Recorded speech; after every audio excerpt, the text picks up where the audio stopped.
Hi, we're trying something new. Welcome to the Pillbox. For now, we'll see if that name is appropriate. Pillarist, Pillbox. Someplace you sit in. Never mind. We're doing something new today. Usually, I read the posts that I wrote and put up on thepillarist.com, and these range in content and in material from usually book reviews or analyses to general commentary on whatever I feel like writing about at the time. This time, I do not have anything I'm reading from. I've got some notes that I compiled, and we're doing a review, very, very loose review, of Tolkien, Philosopher of War by Graham James McAleer. I hope I'm pronouncing his last name right because I'm going to be saying it a lot in this, I assume. It was, overall thoughts are, it was pretty good. I would only get it if you are already interested in academic analyses of Tolkien's work, but it's pretty well argued for the most part, and that's that. We'll get into that in just a second. But for now, I want to get into what the general format of this entire thing is going to be. I'm not really a believer in podcasts. I don't tend to listen to them that much, in fact, at all, now that I think about it. But I've been thinking to myself for years, how do I access an audience and get my work more out there? So recording the posts has been one part of that. I don't really do videos. Might be a good skill to acquire, but I find that the videos, for what I write, it's purely auditory anyway. It doesn't make sense to make videos because videos should have a distinct and important visual component to them. If what I'm doing is simply writing, they don't really need a visual component, so it's better for somebody just to put them on and just listen to them in the background, either while they do something else like drive or get blurred into background noise like so many other things do today. So with this, I'm going the same route, except without writing anything down. I've got some notes, like I said. I might read a little bit from the notes, but mostly I'm reading from the notes and paraphrasing and elaborating on what the notes are, like a note card, like a presentation, if you could. So, most of these I'm hoping to target once a month. Since I put that as my target, you can imagine, if you've followed my tweets, that I don't tend to meet my own requirements, my own expectations, so we'll be lucky if we get one of these every other month. If they're terrible, please bear with me, because I'm learning as I go. If they're great, fantastic, don't tell me. Just like it and share it. I don't want my ego inflated any more than it already is. Most of these, in fact, all of these, I expect, will be about books that are good, that I might like to write on, but for those of you that have followed my work, you might recognize that I usually try to, if I'm going to write about something, it's going to be a rather in-depth piece, an analysis, a lengthy review. Most of my work for the last several years has been between 4,000 to 5,000 words or longer, 6,000 very rarely. And the point of work that long is because I really want to sink my teeth into what I'm reading and give you something worth reading, something worth investing some time into to pull apart. And I usually am interested and fascinated with whatever the writer has to say.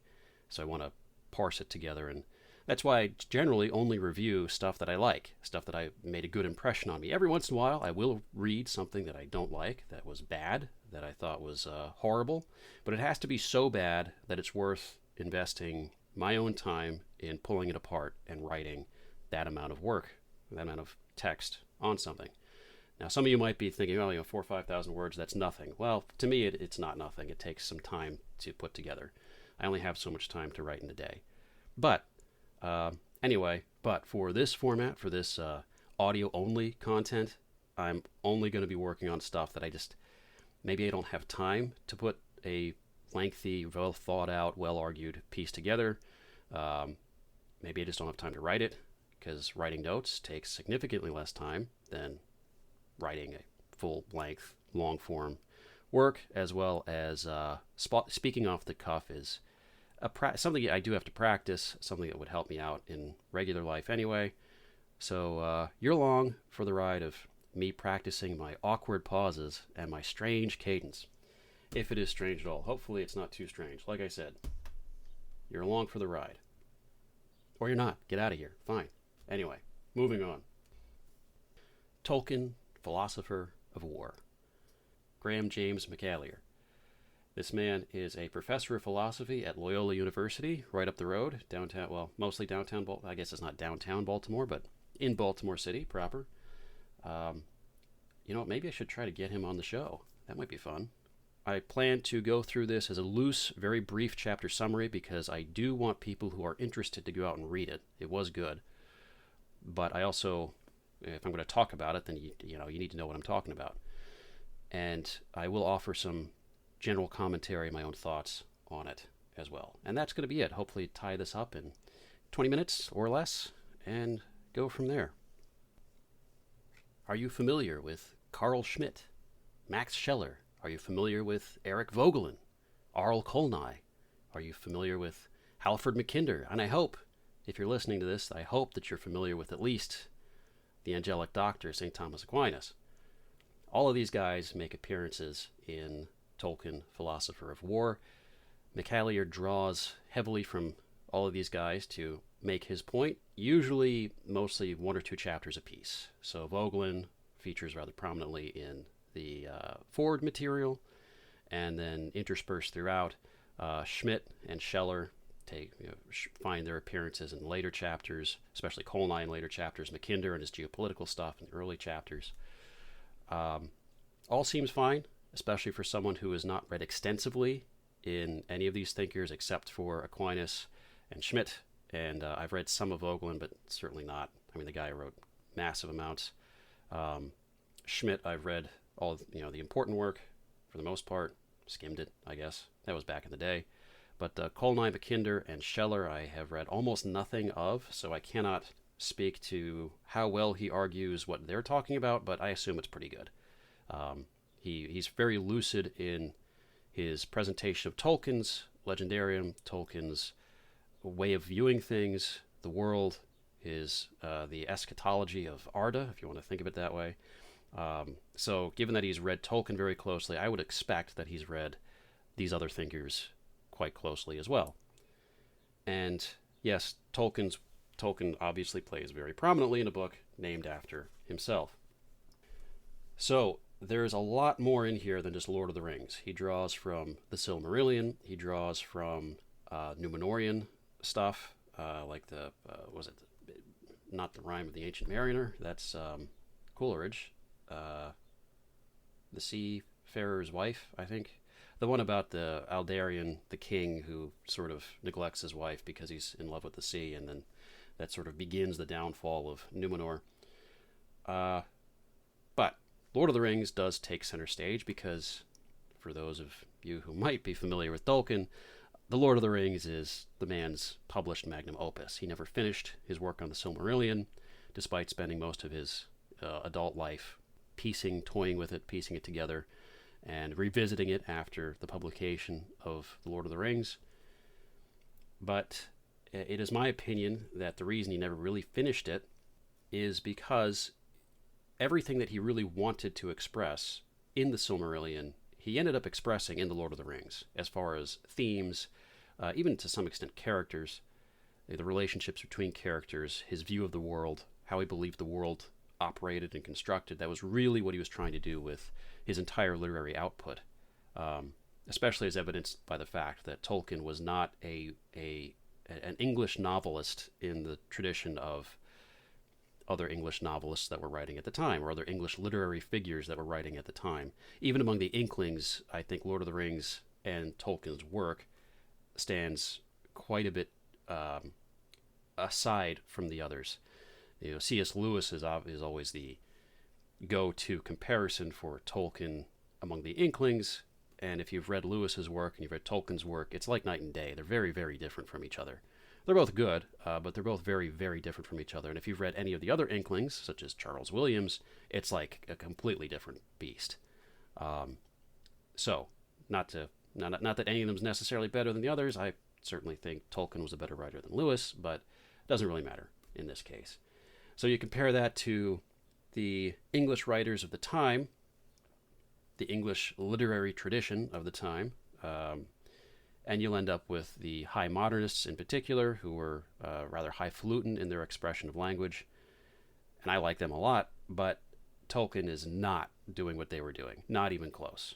So, with that in mind, you're kind of looking at maybe he was trying to do something a little different from what they were doing, and by his own admission, of course, he was. In his letters, he expresses the notion that he was not writing an English novel. He did not believe that English novels were worthwhile. For the most part, he sort of had that tone to it. He was writing a medieval romance that just happened to be written quite a number of years after medieval romances had ceased being written because the medieval period ended at some point. A man born out of time, one might say, or at least his work was. But all the same, his work is quite relevant, given by the fact that you still have people writing works of academic importance, such as this, being published for both an academic and to some extent a general audience. So, all this is to say that Tolkien was sort of doing his own thing, independent of everybody else. So, with that, actually, speaking of the modernists, Tolkien wrote some letters expressing his disdain for certain elements of the modernists, in particular futurism and vorticism, which was the English counterpart founded by or begun by Ezra Pound, another favorite of mine. McAleer picks up on this. He actually mentions this in the first chapter, because the first chapter has to do with history and the last battle. Discussing battle, discussing history. What exactly is McAleer's thesis? What's he talking about here? Well, it's McAleer's thesis and belief, that Lord of the Rings is about exactly what Tolkien said it was about in one of his letters. War, ultimately, which I think is self-evident. When you read the book, not the movie, when you read the book, you become very aware that the whole book is about the world going to war. And it's not, it's an entire, this is my own opinion on it, it's not just a geopolitical war, but he expresses that very well. It's also a war at play within the human spirit, within the human heart. Yeah, because obviously you have themes of temptation and damnation at play, of characters being twisted by evil, but then you also have characters that are caught up in social, very dynamic, changing social situations that they end up making bad choices in. Aragorn sometimes makes mistakes, but he also tends to make give very good judgments. Denethor was not a bad guy. He was contrary to his depiction in the movies, he becomes sort of locked in a certain mindset toward the end of his life that leads him into effectively damnation. But he isn't a bad guy the way that Saruman is a bad guy, the way that Gollum is very obviously a bad guy. And Gollum, too, McAleer spends some time discussing Gollum later in the book, is not the same kind of bad guy that Sauron is, or that Saruman is. You have what can be said most easily about Lord of the Rings is it's a very realistic depiction of the kind of people who fight wars, the kind of people who plan wars, and the kind of things that happen in war. And he does this without ever drawing a magnifying glass to, I saw a guy get blown up or whatever, the sort of grim and gritty, gross stuff. It's much more about the substance of what war is, the experience of it, the depiction of it, how it happens, how it comes about, and the fact that life is very much a state of war, if not with other people, then within the human heart, like I mentioned before. McAleer says that effectively Tolkien viewed all of existence as being consumed in this state of warfare, as evidenced by the very beginning of the Silmarillion, the very formation of all of the world according to Tolkien, all of the world of Arda according to Tolkien, his little model here, his subcreation. In the Anulindale, I think it's pronounced, they have the world begins with the music of the Ainur, and then before creation is even coherent, in the primordial existence of Ilúvatar Eru's mind, you have a strife in the music. You have discord in the music that is purposefully imbued into the song by Melkor, who turns out to be the bad guy, the devil of Tolkien's world here. Many of you hopefully know this. But from this beginning strife, you have this, you don't, here's the thing about Arda worldview, right? This is probably common knowledge for people who are interested in Tolkien, but it deserves to be reiterated again here. Tolkien was definitely Catholic. Catholicism it's all over Lord of the Rings, but it's not there in a one-to-one transitionary. It's not there in a one-to-one sense.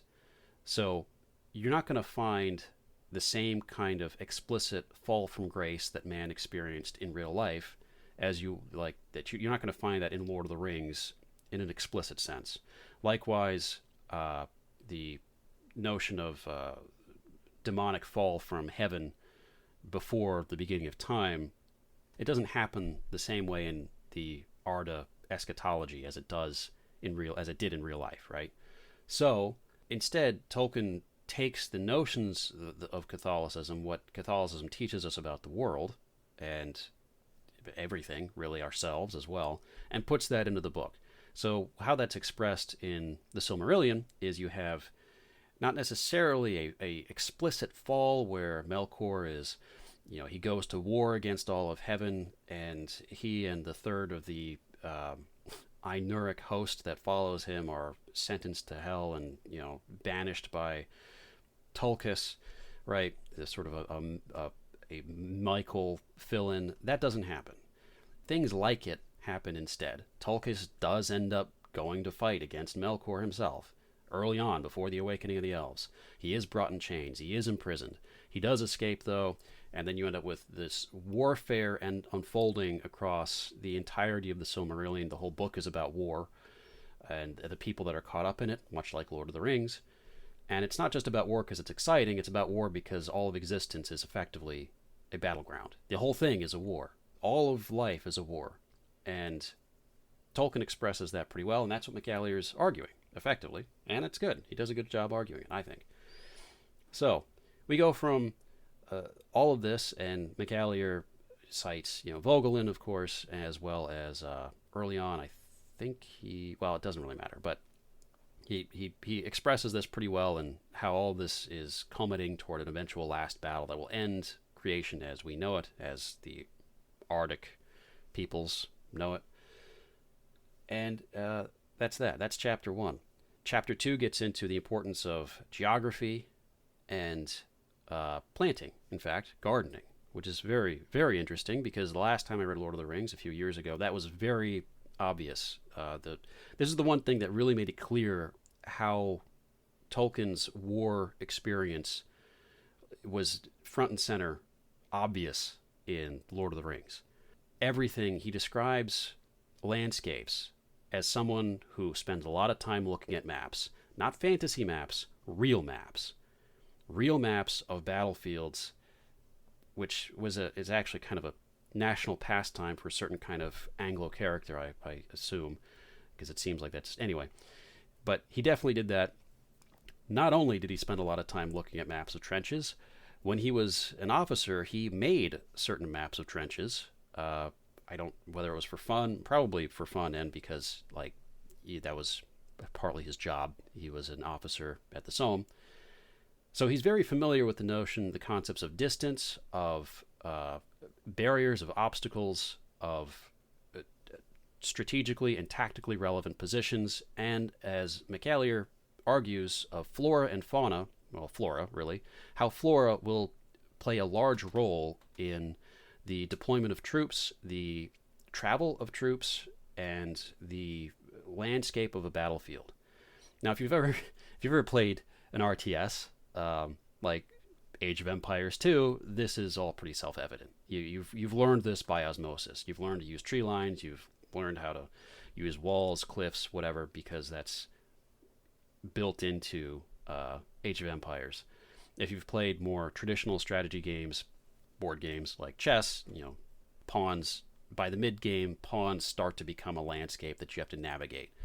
So deploying pawns effectively is part of building a landscape. Of course, it's not that simple. Chess is different, but you get the idea.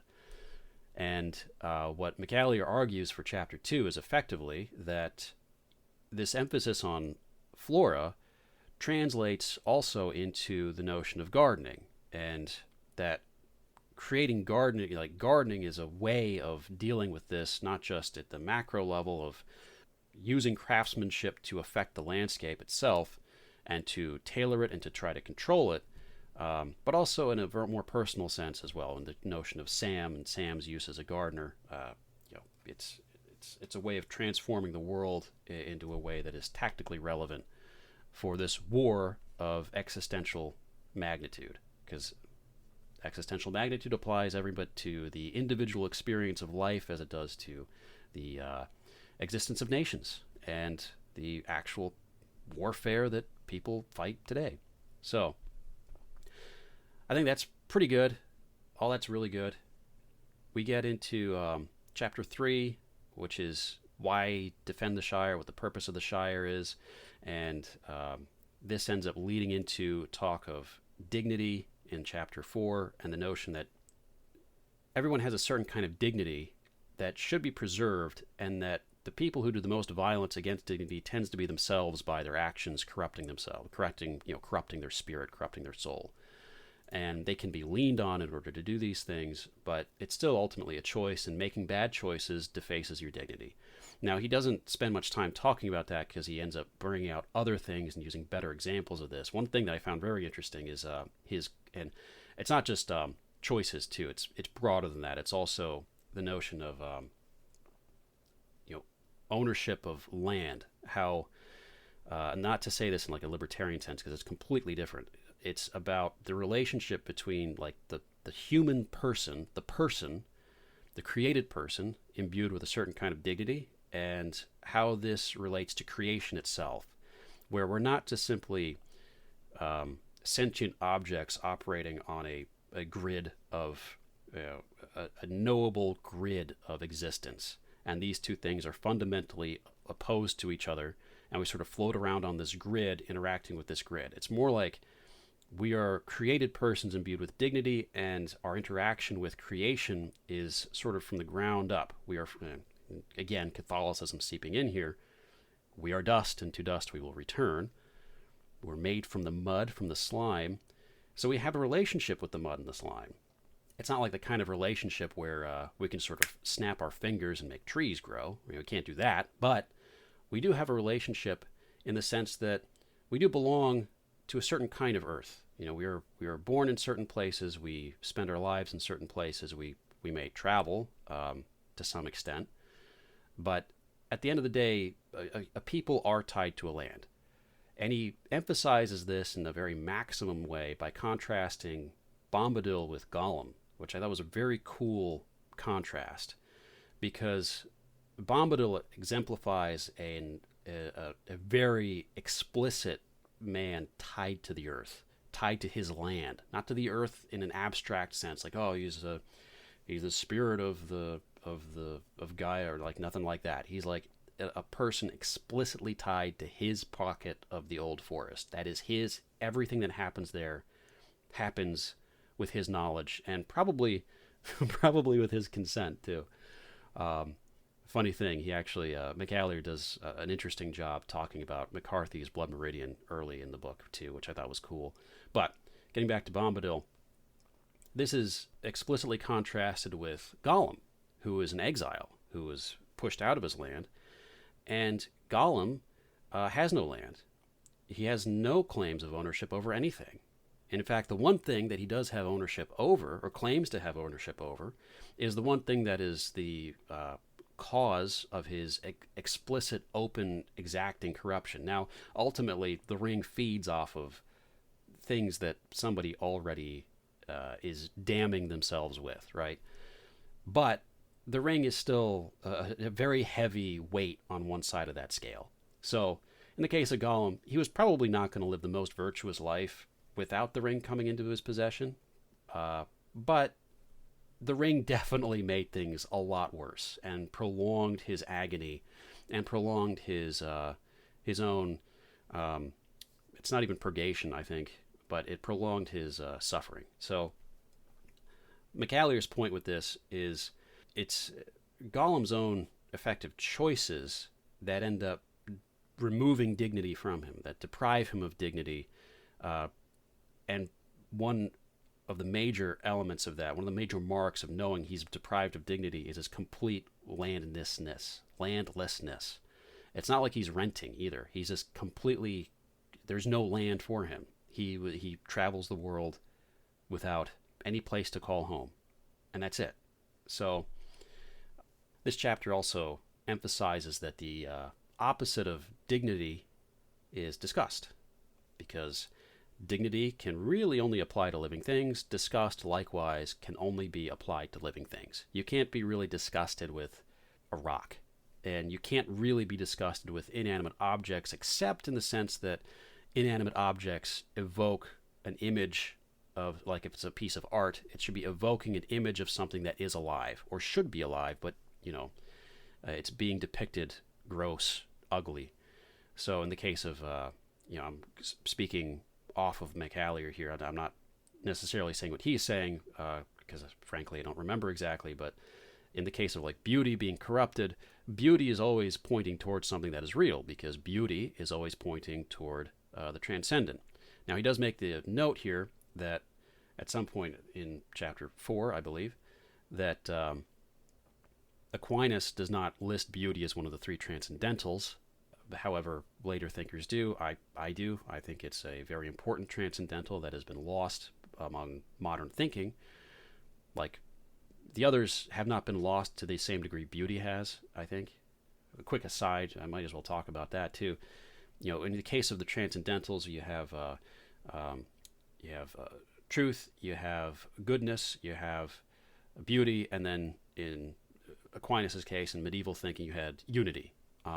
Unity I don't really want to talk that much about, because it's sort of it's just a self-defining thing. You already know what it is.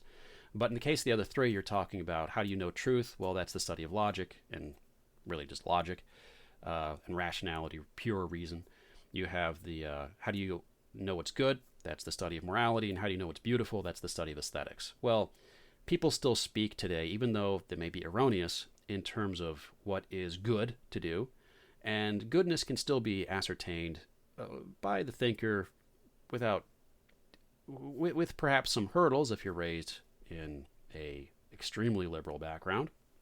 Truth, again, is also spoken of, again, perhaps erroneously, but it's rare to see somebody truly actually deny, and really mean it, deny that truth exists. If they just say it on Reddit, that doesn't matter. Like that's not really somebody saying anything seriously, because the existence of language and communication itself presupposes that something has to be true, because words do have to mean something, even if we're agreeing that they are just meaning a particular thing, a definition. Still, that is a form of truth, and it might be the poorest definition of truth imaginable, but we're still speaking about truth. Beauty's the one, however, that people really like.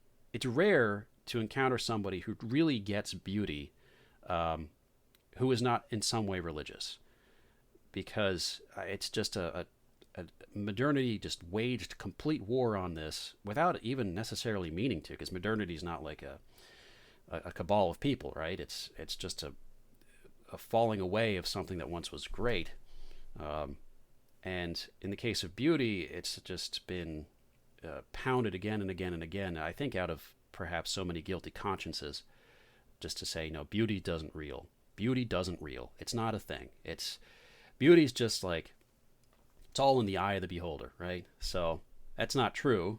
However, the eye of the beholder may have certain things, certain baggage going on in the back end here behind the eye, that is more interested in certain expressions of beauty or the lack of them than others. So I think that's obvious, and people will confuse that with beauty not being an objective mark of something. Like truth can be measured. Goodness, once you've sort of navigated your way through modern life. Goodness can also be measured to a certain extent. And also there's a much more intuitive sense in which goodness can be measured, even if it's a far cry from how it should be. Still, most people operate with like, there are good things and there are bad things you can do in life, and you should be trying to do good things. Beauty, not so much. So, back to what McAleer's talking about. McAleer, sorry, whatever. I don't really know how to pronounce your name. Sorry. If you're listening to this, I apologize, Dr. McAleer. Please send me a note to let me know if I'm pronouncing your name right. But in the case of disgust, he emphasizes that it only applies to living things, or, again, images of this type of stuff. And one thing that stuck out to me is his quote. I'll quote here: "Things that mark disgust are, quote, hostile to the restraint and distinctiveness that marks personhood, which is why it can only apply to living things." When you see somebody who's corrupting themselves, right? That's disgusting. You see that. You've all, I'm sure, encountered somebody like that. That's how it works. It's just like, it's not just like the stench of putrefaction that's disgusting, or the stench, or the look of a gangrenous wound that's disgusting. Yes, those are disgusting. But even in personhood, you can see that, and that's, Tolkien does an excellent job portraying Gollum in such a state. To a certain extent, Denethor as well, but a very different way, completely different way, because the disgust evoked by Denethor is much more dignified, I think, because of his stature, because of his position, because of like who he is and what he is. He's not as he's petty, but he's petty in a much more sophisticated sense than Gollum, whose pettiness is just lower class, for lack of a better term. McAleer goes forward with this in that chapter to tie disgust and dignity to Schmidt's friend-enemy distinction, and then by larger implication to the man ring, of the man ring being mutually self-interested parties that have combined to form a social group, social unit, if you want to talk about it that way. Schmidt talks about man rings, and McAleer goes on to talk about use the man ring as a device to express how war is, and how Tolkien assembles and puts together the entire explosion of violence across Middle Earth. So this has gone on a little while, and I do want to leave a lot for you guys to sink your teeth into if you decide to read the book. I do recommend it, but like I said, I really only recommend it if you're interested in an academic, or in like an academic adjacent take on Lord of the Rings. Some of you might be, many of you maybe not. I don't know. It is a bit of a niche thing, but it is good if you're interested in that kind of thing. So I do want to get to a couple things that I did find a little off-putting. I guess my own criticisms of it, and one of the criticisms is just baked into the book. It can't be helped, which is, and it's not even necessarily McAleer's fault here, but Vogelin's use of the term Gnosticism always drove me nuts, because Gnosticism does refer to specific things, a specific group of beliefs that have a specific historical context and time frame. And you can apply that to modern things, but I feel like there are better ways of defining what Vogelin's use of the term of Gnosticism are, that are more relevant to today. And one of them is modernism. You might say, well, modernism is too broad of a definition, too broad of it's an entire thing, whereas Gnosticism is a slightly smaller entire thing. But using a word that refers to a historical group of beliefs, loosely related as they were, that were heavily tied up with mysticism and certain kinds of unvirtuous behavior in their liturgical practices, if you could very broadly call them that, and then applying that to basically a social philosophical concept of all the things that communism, liberalism, and modern viewpoint, modern beliefs, fascism, I guess, to believe. To me, that's always been a stretch. I do think Vogelin was an important thinker and great for all the other stuff, but that one definition always irked me, and McAleer uses the definition the same way, taking after Vogelin's use. but it's not a big deal. Like that's just that's just how it is. The other thing that I do think wasn't great was, for the most part, this didn't matter, but he did use the films as evidence of what he was talking about regarding Tolkien's story. He drew from the books primarily, Lord of the Rings, but there were some cases where he drew from certain parts of the films that were not in the books, because it was just made up by Jackson and his script writers. And I think that works a little bit. Sometimes, in a few cases, it worked a bit to the detriment of what he was talking about. Specifically, like he cites the utterly cartoonish, ridiculous thing where Legolas like surfs down one of the Mumakil things, and I forget what that was emphasizing, but it was a minor point that it was emphasizing. To me, it was just like, this is Marvel cinema before Marvel cinema existed.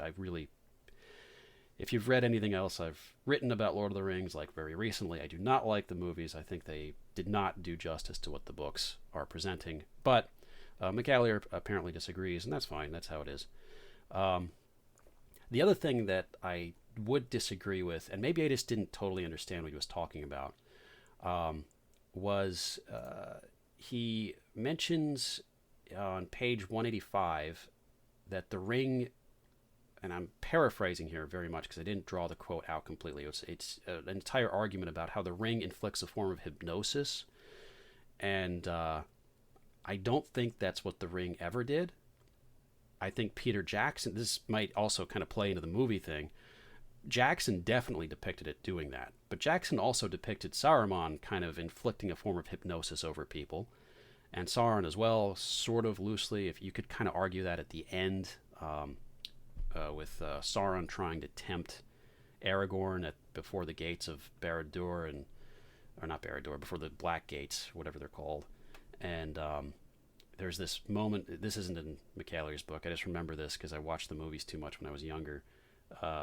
Gandalf doing like this hand wave thing, and it's sort of like, it's a little forced Jedi trick to snap Aragorn out of it, and then Aragorn blinks and is like, for Frodo, and they run off, and there's a whole big climactic crescendo of music by Howard Shore as they all run and fight, and that's anyway, that's ridiculous. That didn't happen. That's not how that works. Sauron didn't like do some hypnosis or whatever. Neither did Saruman. Tolkien's actually very explicit about this, at least in the case of Saruman.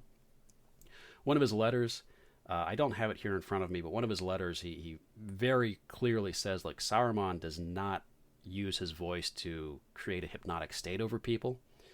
Saruman's just so good at guile, at rhetoric, that he just convinces you of what he wants because he's just that good, and his voice is part of that. But it's not like hypnosis thing.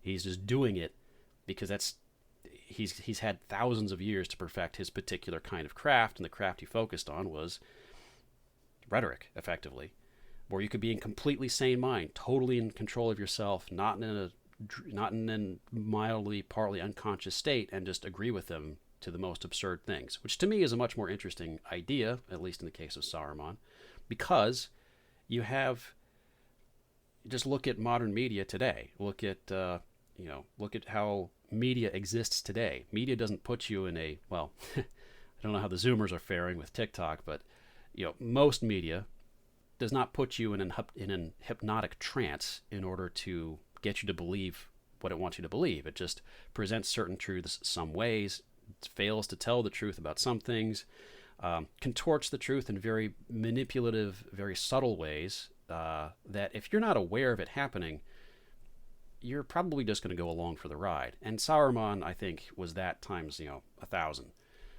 So using that as an example, and Tolkien, while he was expressing this in his letter, you get the impression that Tolkien really didn't believe anything operated under a hypnotic sense in Lord of the Rings. You can apply that, and Saruman too, again. Saruman is a sort of microcosm of Sauron, literary speaking. Like you can see how Saruman operates, and you can extrapolate how Tolkien understood Saruman and apply almost everything that he was doing. You can apply most of that to how Sauron operated, because Sauron was a corrupting influence. He corrupted things from afar.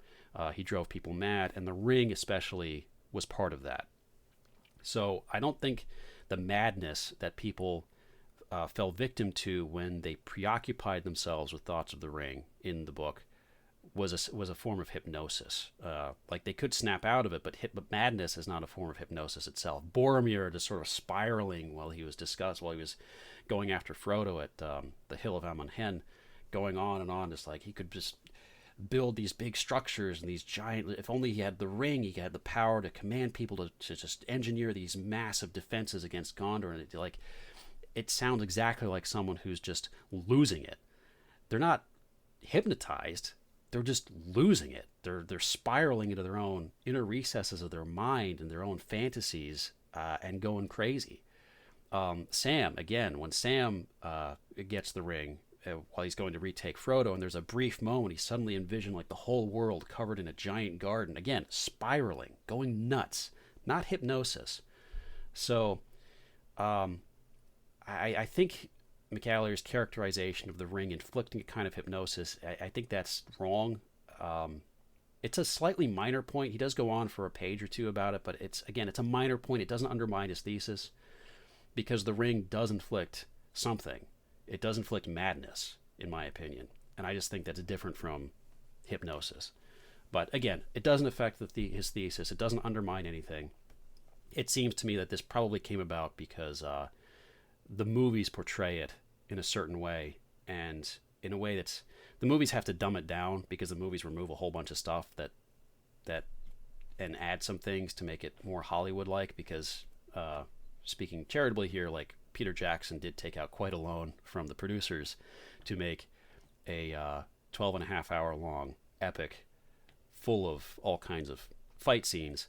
So he had to make the money back. And not only did he do that, he made the money back in spades. But that means you have to appeal to basically lowest common denominator audience, and you have to truncate things and distill things down into very simplistic ideas. In the case of the ring inflicting hypnosis, how do you really depict men going insane because of the ring? Well, it's easier just to depict it as like, oh, it casts a spell over them, and the spell just makes them do what Sauron wants until they snap out of it, right? Nah, that's not so good. I disagree. That's not how that works. But anyway, like I said, does not really affect McAleer's thesis, so very minor complaints. Overall, like I said, I don't have major complaints with it. I cannot speak on the veracity with which he depicts the thinkers that he draws from. But based on how he reads Lord of the Rings itself and all the backstory, all like the Silmarillion, the drafts, including a few, as well as the extensiveness with which he draws from Tolkien's letters, I'm going to assume that he does a pretty good job, at least a decent, if not a good job, depicting the thought of these people. He does certainly depict Aquinas appropriately, and he depicts Schmidt, at least from what I've read of Schmidt, appropriately. So the others, I just don't know. I haven't read them enough. So that's that. This went on quite a bit longer than I expected, but it was a good book. So take that for what you want. These Pillbox episodes, titled to be decided, probably going to stick with Pillbox. I like Pillboxes. They may not be this long in the future. Maybe they will. Maybe they'll be longer. I don't know. We're kind of winging it, but I think more content is good, because I got to get more people reading my stuff. I got to get this stuff out there. And if this encourages you to read more, then I hope so. I hope that's the goal. And if this is just something you put on in the background while you're playing your shooters or whatever, well, that's fine too, I guess. But anyway, that's that. Enjoy everything. If you'd like to support my work, you know where to do it. I've got links in the description to, obviously, The Pillarist, which is the project, the main project itself, as well as places you can financially support me if you wish, or support the project, really. Other than that, just share and do all the stuff you would normally do for social media goblins, which I am going to become, it sounds like. Slinking around in my social media cave. Lovely. The future's looking bright. All right, good. I hope you enjoyed, and I hope you all have a wonderful rest of your week.